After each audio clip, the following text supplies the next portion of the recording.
Proverbs is a book of wisdom. Duh.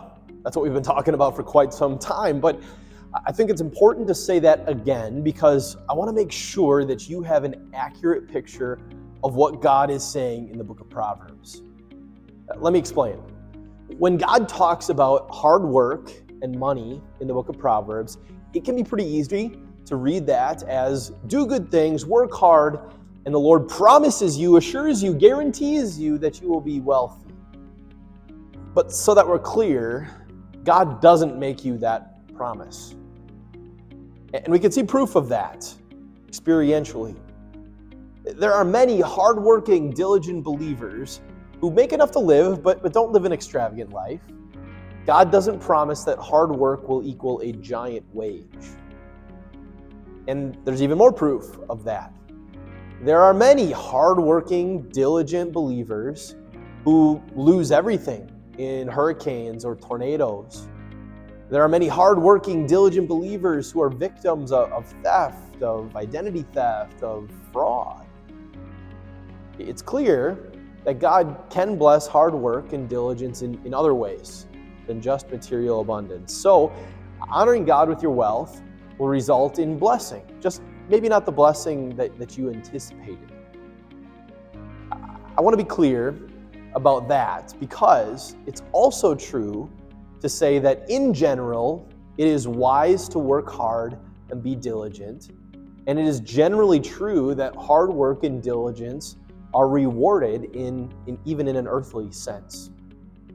So as believers in God who have been redeemed by Jesus' blood, let's look at a few verses from Proverbs that can teach us a little wisdom about hard work, diligence, and wealth. Proverbs 10, verses 4 and 5 says this, "Lazy hands make for poverty, but diligent hands bring wealth. He who gathers crops in summer is a prudent son, but he who sleeps during harvest is a disgraceful son." While poverty can have several causes, laziness is certainly a cause of poverty.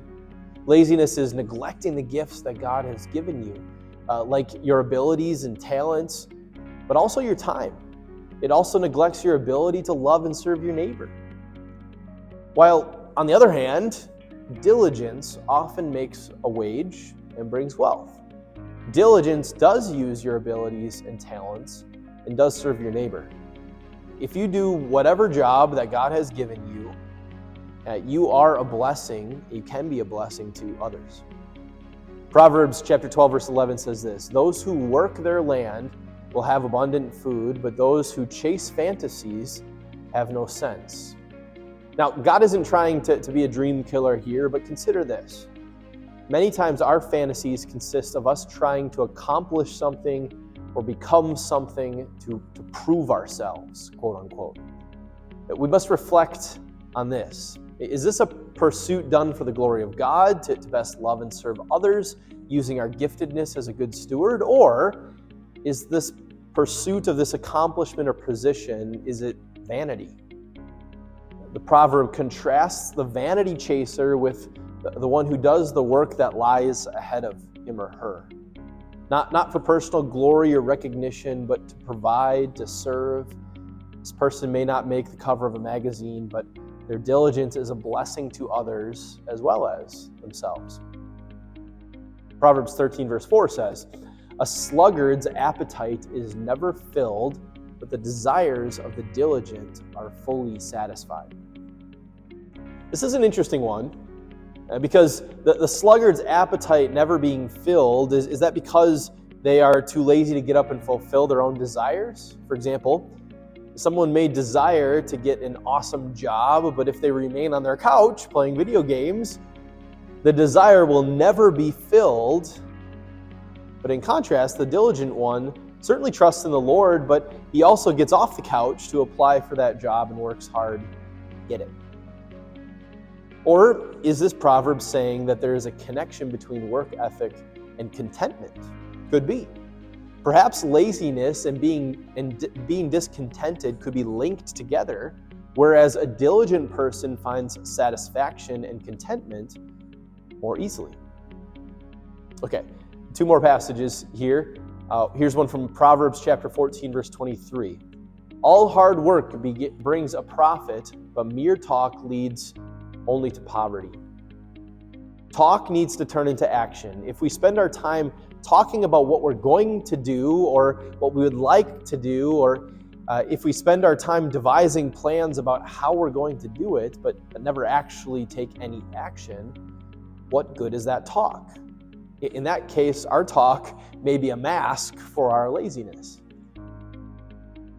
Proverbs 11:4 says this, "Wealth is worthless in the day of wrath. Righteousness delivers from death." Finally, we certainly want to work hard and work to God's glory in whatever our vocation is that the Lord has given us. But even more important than that is righteousness. Now, let's be clear, we're not talking about our own righteousness here, for we cannot be righteous on our own. But we are righteous because Jesus has gifted us His righteousness. His perfect life, His perfect sacrifice is given to us by faith, meaning that righteousness is found where faith is given and strengthened, which is in His Word. It is important to work hard and be diligent, but do so while always being connected to the source of this gift of righteousness, being connected to God's Word.